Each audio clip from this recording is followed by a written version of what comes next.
of 7. So are you going to have someone read? No, I'm just telling her what to write. Oh, okay. This is manual speech? Yes. Oh, okay. So this is part 4 of 7. Please welcome Rob. Thank you.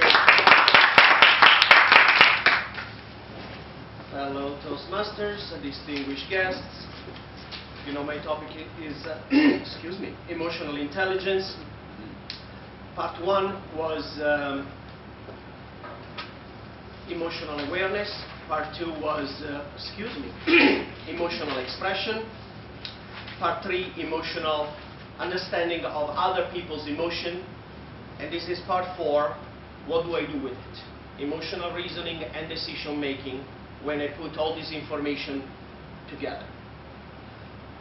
I want to give you some examples because it's probably the most effective way to understand how this applies in our lives.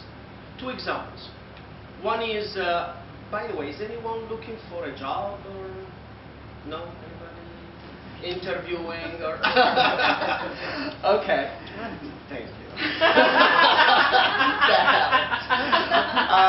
helped. The interviewing process is always one of the toughest parts in getting a job. So we go to an interview, we are nervous, and we are always wondering what is it that is going to win me that particular job, that position. So imagine how important it is to understand and be clear about my own emotion. So of course I am concerned, I might be scared, I might be apprehensive, and what about their emotions? What are their wants? What are their fears? And what are their aspirations in the incumbent, in the new candidate, in the person that they're looking for? So let's start thinking about that. Hiring managers. What do they really want? Well, let's think about it. What they want is help, right? Otherwise, they wouldn't be putting a job ad out there. That is the first thing that they want. They need someone that helps them. Now think about that about yourself. When you're looking for someone that you're going to count on to help you, what is one of the most important characteristics that you're looking for? Reliability. Reliability. In other words, someone who I can trust. Somebody who is trustworthy. So we know that that is one of the things that they want. So it is pointless to waste a lot of time and energy in my interview trying to impress them just with my skills. Yes, those are important. I have to show that I can do the job. But more important than that is to transmit the concept, the feeling, yes, I can be trusted. What else do they want? They want someone that can help them and make their life easier, right? Because they want to avoid the things that they don't like to do and move on to things that they like to do better.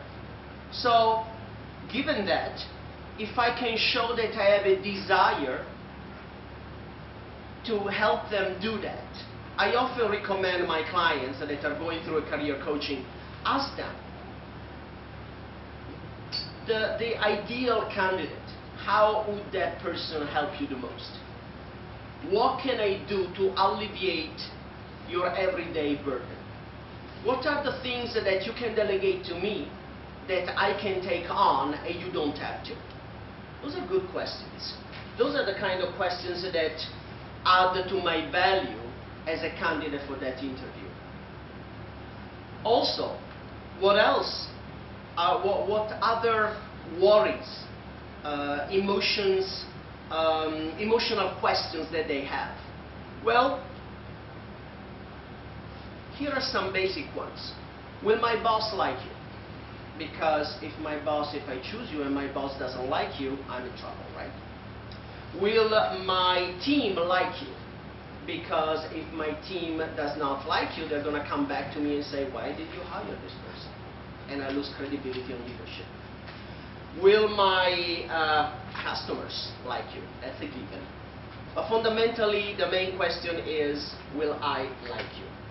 Because I have to spend with you 40 hours a week, 50 weeks a year. It's a long time. The last thing that I want, the last kind of person that I want to hire, well, you know, the most stressful time for a manager is when they have to give a performance review. Because they're afraid that when they give feedback, constructive or not, that person might become passive, aggressive, defensive, and instead of learning from that experience, they're going to become disgruntled employees, possibly, become negative, start developing and disseminating complaints with all the other employees. That is a big fear that hiring managers do have. So our ability when we go to an interview to help a hiring manager understand, I'm likable. You like me, your customers will like me. Let me talk to you, the other team members. I'd love to meet them, tell them about myself and how I will be able to help them. So, all this understanding of their emotions, the hiring manager's emotions, my own emotions, how do I make them match? How do I make the most value out of that? Is extremely powerful. It makes me feel better because when I present myself, will not just be unilaterally these skills and I can do the job. I have deeper understanding, the ability to reach so much more deeply in that person's heart and make them not just think, but feel that I'm the right person for the job. Something else, another example of that, is when we do public speaking. Anybody feel nervous when they do public speaking? I guess this is the right audience, thank you.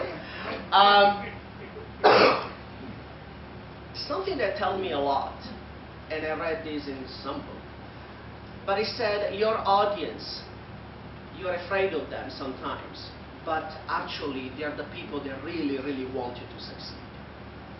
And you know that, because when you pay attention to a speaker, you probably have had the experience of facing some speakers that were not so good and were struggling. How did you feel as audience?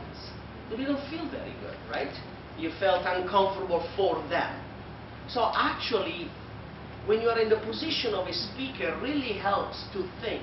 The audience, they are your greatest shield. They want you to succeed because they feel good when you succeed.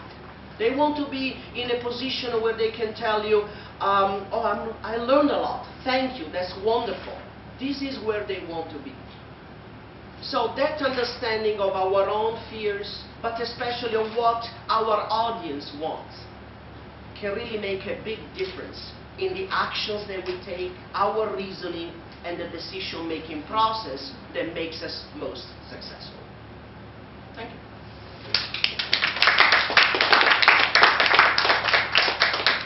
Thank you, Robert.